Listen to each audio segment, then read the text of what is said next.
WP10. Guys, magtanggal kami nito guys. Okay, ito yung sa mga plunger kasi naglilik eh. Ito yung kita nyo yan, kita nyo yan. Palitan namin ng palitan namin ng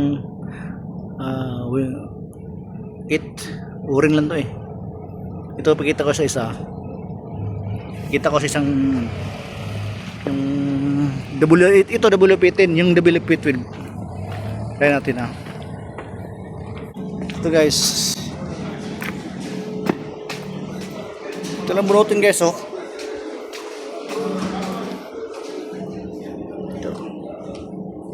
yung papalitan natin, itong o-ring ito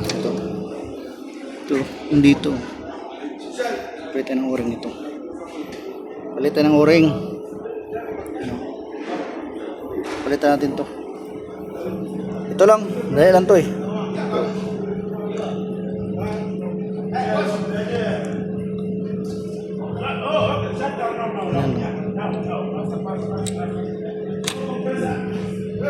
Tanggal ng mga nut nito, yung mga nut, tanggalin to. Wag niyo na to tanggalin. Ito lang kaya hindi niya na to dalhin sa calibration. Ito si kutin to dito. Kutin lang yan. Ganyan tanggal na yan. Ganyan lang. Tapos bunot, tanggalin yon.